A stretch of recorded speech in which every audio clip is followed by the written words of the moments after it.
Hello again. My name's Roy Heatherly. Welcome to Small Business Stories. I'm President and CEO of the Monroe Chamber of Commerce. I'm joined, as always, with my good friend Quentin Durr of Origin Bank and Louisiana Catalyst. Hello, hello. Welcome. Today we have another special guest, someone who's making a huge difference in our community, someone who is really he's a collaborator and he's bringing everybody together to focus on a very important topic, probably the most critical topic we have in this parish right now, and that's workforce. And we're joined today by Matt Dickerson. Matt is a employee out at Pulp Mill Services, but he also has a consulting company called C3. Matt, welcome. Thank you. Thank you for having me. Hello, sir. Excited to be here. We are glad you're here. So you've had a very interesting career. You went to Neville High School and take it from there. Yeah, so graduated from Neville and had an opportunity to play collegiate football, which was a surprise. That was kind of came to us right there at the end of my junior year, which took me to Arkansas, University of Central Arkansas, and I spent some time up there, finished my collegiate career, and thought I was going to get into business in a logistics company working for a friend of mine's family, and actually ended up come back and started coaching and teaching at Neville High School. So came back home and spent 9 years in public education, and before I had an opportunity to kind of do some entrepreneurial things. So that's where we are.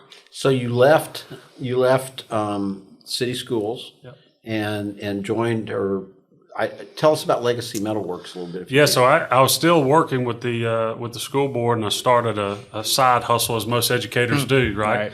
And started a small metal fabrication company in 2018, and we grew that. And then when COVID hit, kind of spent a lot of time at the business because school was canceled and the world was on fire, and everybody was trying to figure out what happens next. Right. And the business really thrived. I mean, that was a great year for us. People got home and they realized they had all these projects and wanted these things fixed. So revenue was growing and work was going, so it went well. And then had an opportunity. Somebody approached me about going in and partnering on a company in Arkansas doing industrial metal fabrication. And we did that in 2020 and did that for a few years, the ups and downs and growing and all the exciting things with a big business. And then had an opportunity to exit back in January. And I like to tell people I retired for about a week, and had a friend of mine approach me, Justin Marsh at Pulp Mill Services, and he says, look, I got this position. I really don't know what it looks like, but I know there's some things that we need. And because of our relationship, and he knew me well enough to know some of the things I enjoy doing, which was working in the community and some strategic things like that. So kind of hired in as a business development and strategic planner for Pulp Mill Services. Well, God has a plan, and we are so thankful that his plan included bringing you home and letting you work day to day here. And so you have a little bit, the title of your job, like a business development person, people usually think of that sales. Yeah. But that's not sales for you. That is not it. So very blessed to be with a company that has strategically positioned themselves to really grow with the customer base that they have and have not really a big need for a lot of outside sales. And which creates a great opportunity for me because I do like selling. I do like going out and seeing customers and doing those things. But what I really like and what I found, and I think what God's revealed to me, is I like the planning and the development of the business from the inside. Right. And so that's where I spend a lot of my time, which is kind of what's led into the workforce conversation and really gotten us to this community of people here back in Monroe. So I've been here 2 years, back 2 years. And one of the things that I noticed was we have a lot of people that are doing good things, but they're doing their good things kind of in their arena. Yeah. And one of the things that Justin and Ronnie called Jay Mulhern, our chair, and I over and met with you. You've been meeting with Jay, but the conversation basically was we want to replicate what you're doing for Pulp Mill into our community because there's such a need, there's such a workforce shortage. And so everything's worked out, and that's where C3 came in as partners with the chamber. But talk about workforce a little bit in our community and what you're doing. Yeah, I think just first of all, I think the vision that Justin and Ronnie both possess for a company to own a company and say, I have this position, I have this personality and this person that could do these things, but to see far enough ahead to say, hey, look, our community needs this. And to really offer that's a testament to their leadership, first and foremost. And I'm just grateful for the opportunity. Absolutely. But workforce is a challenge. Workforce is one of those challenges that everybody likes to talk about, but nobody likes to put their hands on. Right. Because it's so challenging. It's evolving. It's ever changing. Right. And Roy, like you said, we have so many great things happening around our parish and our section of the state. The problem kind of consistently has been that we're very siloed, we're very segregated, we're very segmented by whatever it could be. Socioeconomic, it could be a river, right? I mean, it could be our business sectors, it could be a number of different things. And so what I feel like the opportunity is now is we have an opportunity to start breaking down silos. And instead of everybody rallying around the table and saying, hoorah, and let's go, and then we go back to our silos and start cheering ourselves on, we really start to tear down those silos from the inside and get to this collaborative approach as a community. Not just talk about it, but actually start doing it. Because when you start putting people that we have in the room in workforce development, in the workforce boards, in the chambers, in the economic development groups, in the school systems, in the post-secondary systems, when you get those minds in a room, it's limitless possibilities that can be created because we have the great talent here in Northeast Louisiana. And I think now it's just a good time for us to start pulling those resources together and start rowing in the same direction. Right.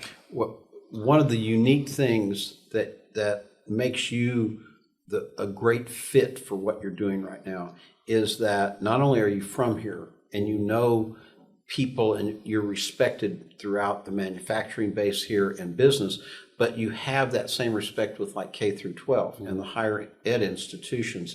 And so you understand their challenges.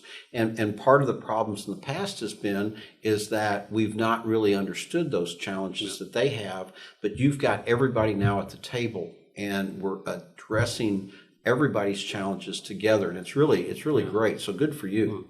Well, I mean, I think it's a testament to human nature is if we don't know something, we just kind of push it aside. And education's been a lot like that. If you're not in education or from education, it's hard to think and understand what education deal with because our teachers and our education leaders are going through things that are unprecedented. I mean, they're seeing things in their schools and they're dealing with students in their classrooms that even when I was there just a few short years ago didn't have to worry about. Right. And so in spite of all those things, you still have educators that are showing up to work, that are taking the charge and saying, look, we still want to make an impact. Yep. And I think that needs to be celebrated. And I don't know that we do that enough. And I hope that this collaboration and conversation around that really starts to get back to celebrating our educators and say, hey, look, they're part of this puzzle. They're a critical piece of this infrastructure because ultimately they're going to touch every one of our future workforce. Yeah. Right, in some form or fashion, the rural districts, the urban districts. It doesn't matter what school district, they're going to run through the classrooms. And so you really want your teachers to kind of be your ambassadors from business and industry. We want teachers in Ouachita Parish high schools to be talking about pulp mill services and selling our brand to the students just as much as we do anything else. And so I think there's a tremendous opportunity there for K-12 to really be brought into a different light than they often are. That conversation reminds me of an old one we used to have in Union where there was a time when I was in school when it was a threat that if you didn't go to college, you'd end up at the chicken plant. Yep. And to change that mindset to it's a great thing to have that chicken plant, right? That, and so it's a mentality shift, and you're right, because those teachers were the ones that were saying that. Yeah. And so that was put in mind, like, oh, I don't want to end up at the chicken plant. And I'm like, I look at my dad, and he's made a full career out of it. So my brother and others. So having that perspective and ambassadors that are leading that way is a great thing. Yeah. And I do want to say, like, from a Catalyst perspective, pulp mill, y'all are innovative, taking a different approach to business development, same way I do, where it's not sales, right? It's developing business, and that's not just going to get new business. That's how do I operate? Where's efficiency? How do I utilize technology? It's all them things to be a better company. That's so you and I hit it off pretty quickly, and course, now we're like, you grab that in, I grab this in, we'll see if we can lift it. So look forward to a lot of the stuff we got going on, but I do appreciate what you're doing because I know much the weight that you carry. Yeah. Well, it's really exciting because I felt like the Lord kind of laid a vision on my heart, and ultimately that's where it all comes down to is He created this thing long time ago, and somehow or another we've screwed it up along the way. and I think there's a lot of us that are going, hey, look, if we just kind of go back to the basics and look at this collaboration piece, right, where He calls us to work together in harmony with one another, and we have our challenge, we have our differences. I mean, there's 4 differences in this room, but we're here and we're all singing kind of towards the same tune. And I think that's a message our community needs to hear more than ever. I also want to say, like you talked about just a minute ago, the how we view careers, and we kind of put them in these tiers, right? I think there's a great opportunity for us to start changing some language. And that language is I remember in K-12, and I was a big fan. My role before I exited K-12 education was CTE supervisor. So I was over all the career technical education programs in Monroe City. And I was a big proponent of this separation of college and career. And through the years and kind of being able to reflect back on that, what we really need to start having a conversation about is everybody's on a career track. Right. Every student in our schools are on a career track, right? Every student from every level, regardless of what class they sit in, will end up hopefully in a career. And as an economy, as a community, we want them to be in careers. Absolutely. Right? And so it might take a student 6 weeks after graduation before they hit their career. It might take them 6 years or 16 years, depending on what career that they are pursuing. But I think as a community and as a leadership across this community, we should celebrate regardless of the exit ramp, how quickly they exit into that career. Right. So if there's 6-week programs, that needs to be celebrated. Right. If they're finished in a year or 2 years or 4 years, I mean, it's all celebrated, because at the end of the day, my hope is that more and more students begin to pay taxes and buy houses and buy cars and buy groceries and invest back into this community, because my daughter, who's 3 years old now, when she gets to 20, I want her to come back here. I want her to stay here. She might go off to school somewhere, but I want her to be here. Or I hope that she goes to school here, right? But in order for that to happen, there's people today that have to make those investments in the community. And that's what I enjoy being a part of. And I think it's guys like you and many others across this community that are cultivating the soul, if you would, to allow this work to happen. Talk a little bit along those same lines about storytelling. We talked, and to Quentin's point, and I know Coach McCarty is really big on this too, but that there has been in the past this story painted about CTE careers and that type of stuff, but that's changing now, and part of what you want to do is tell a different story about those jobs. Yeah. I mean, I think ultimately we can all agree nobody's going to tell our story like we will. Right. But for too long, we've let other people tell our story. Right. And now it's an opportunity for us to kind of take the microphone back and say, hey, this is what it really means. And our community can we can celebrate a blue-collar community, if that's what we are. I'm in a lot of conversations, much like you guys, where, I mean, there's a lot of technology, there's a lot of advancement, there's a lot of creative things happening in Monroe right now that we didn't see 5 years ago, much less 10, 20 years ago. And so I think absolutely we need to control the narrative. But the way we do that is through one shared vision. And I think right now we're getting there. Yes. Right? For too long, it's been these thoughts or my ideas or my thing, instead of this is how we see our community moving forward. When we do that, the storytelling becomes relatively easy. Yeah. Right?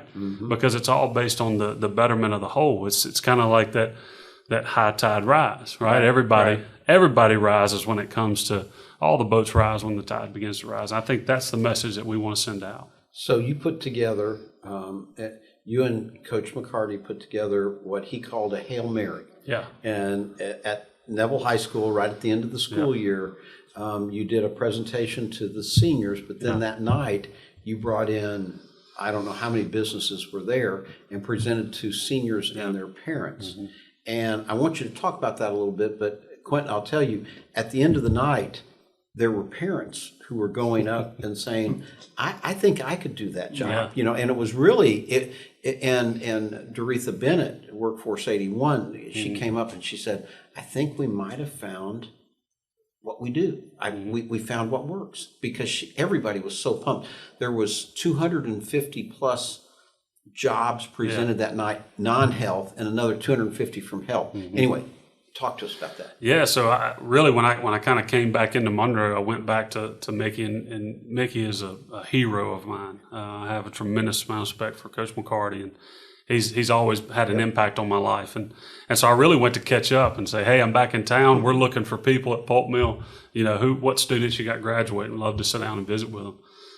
And that conversation, like it often does, leads into some ways to change the world, because he's a visionary leader, and I think he has a heart for the students at Neville. And so it was like, hey, I've got these students I'm trying to figure out. These seniors are about to graduate. We need to figure out what the next step is. And so through that conversation and a couple of follow-ups, we came up with this idea for a Ready for Launch program. And it's basically the idea of a space shuttle, and they're doing the countdown. And the countdown's happening. These seniors are graduating, right? We know that May 18th is coming, and there's nothing anybody can do about it. And really, we had an opportunity to sit before the senior class 2 weeks before graduation and said, hey, you're going to fall into one of these three categories, right? You know where you're going. You've got your dorm picked out. Your roommate's already there. Y'all got it all mapped out. You know your class schedule. Like, you've got a plan. Then the second group is, you think you got a plan. You really don't have anything concrete, but there's this idea of what I really want to do, but I hadn't put any real work into and confirmed anything. And then there's the third group, and the third group is like, we don't have a plan at all. Right. I'm just trying to get to graduation and hope that they get me my diploma when I walk across the stage. And obviously, immediately our heart and minds go to that group of, I don't know what my plan is. But when you look at statistically speaking, it's that second and third group combined that there's some work to be done. Right. Right? It's because they're coming to a point where they're going to walk across that stage, and they're going to either going to walk into an opportunity, into a training, into a career, into something, or they're going to disappear into our society. And that's kind of what we've identified as the disconnected population. It means they're not in training, and they're not in the workforce. They're just kind of existing. And I think that was where Coach McCarty and I really sat down and said, we don't want to add any more of those to the population than we have to. And so we threw this Hail Mary, and he called it a Hail Mary. It was a last-minute effort. I think it was well received by the seniors.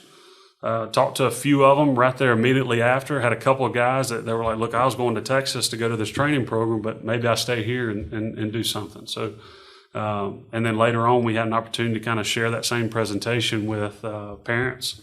And like Roy said, I didn't have the expectation for what I received coming out of that event. And what it was is you got to hear basically testimonials from business and industry leaders saying, we're starting our wages here, we're well offering training, we're doing all these opportunities, you come in with no skill sets whatsoever, we'll train you and we'll pay you. And I think everybody was starting at about $15 an hour.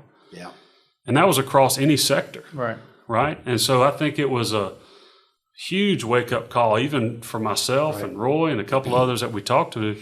Like, man, there is more opportunity today in just this community than we've ever seen before. And right now, you can turn on the news and you can look at all the bad things. You can look at our population's dwindling and people are leaving the state. And those things are absolutely happening. But you can also have a different perspective.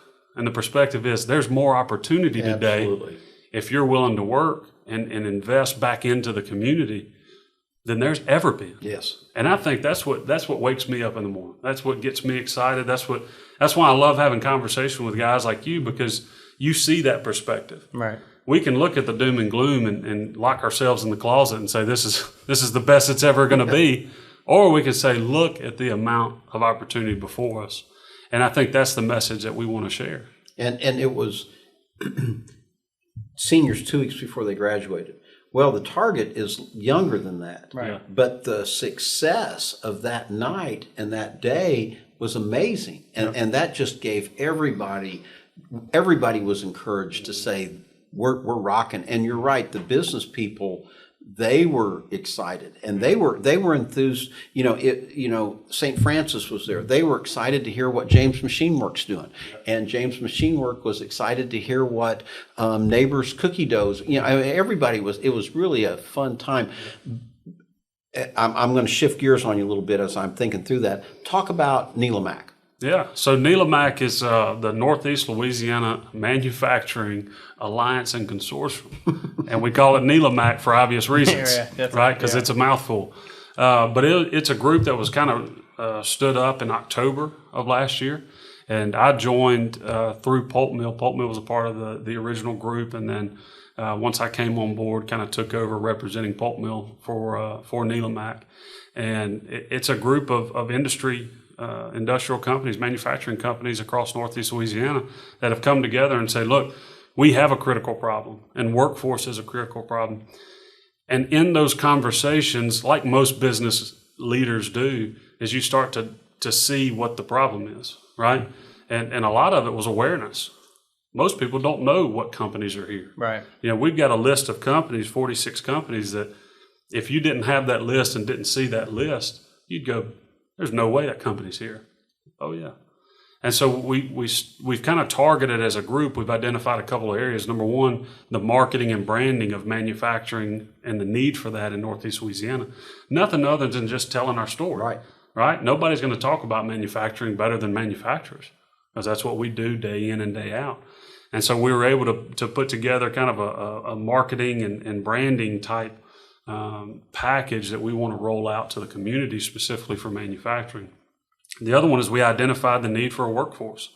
And the workforce need is kind of directly tied back into the K-12 education system specifically. And what we've talked internally and kind of put a program plan together is how can we invest not only in the schools, but in the classroom specifically.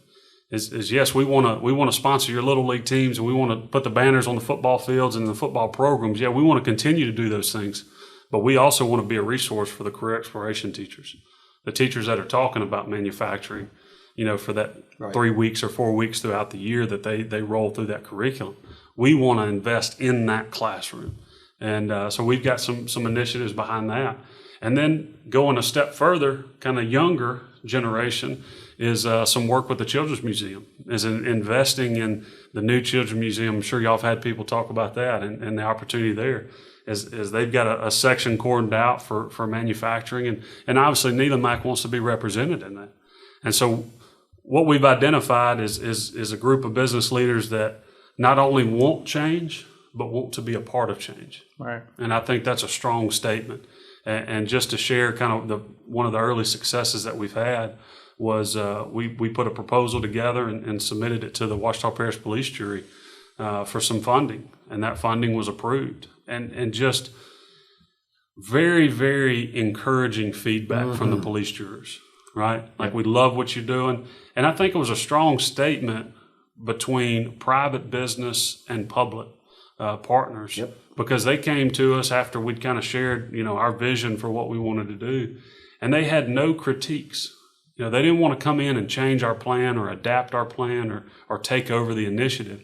They just said, hey, look, this is how we can support you. Right. And I think that is a tremendous statement from a public body to come along private industry and say, hey, we see what you're doing and we want to help and we want to invest in that. And so my hat's off to Shane Smiley and all the police jurors. I agree. They've stepped up for not only you, but for multiple organizations. I mean, the Children's Museum, you mentioned that, for the Chamber. I mean, they're stepping up all over our community to help us grow like that. So Matt, you're excited about the future? Absolutely. Absolutely. What give us your take. So you see more ready for launch? Tell us kind of where we're headed. Yeah, I think workforce development. There's a lot of buzzwords around economic development. There's a lot of people want to talk about different things when it comes to economic development in Northeast Louisiana, and I think this room would agree that you're not going to get that without workforce development. Right. And so my hope is that not only do we talk about it, but we start to build out a plan. And that plan is very meticulous. It's very intentional, but it's also very targeted. And what I mean by that is we've identified populations within our region that underserved, marginalized, historically impoverished communities that we know we could use dollars and use resources and go in and move those people out of those situations. And like I said, it's just telling the story of opportunities. hey, you don't have to be the fifth generation or the second generation or third generation to live here, to do this or to follow this. But here's all the opportunities that are available to you. And I think as we tell that message and share that story, that the community is going to start to think differently.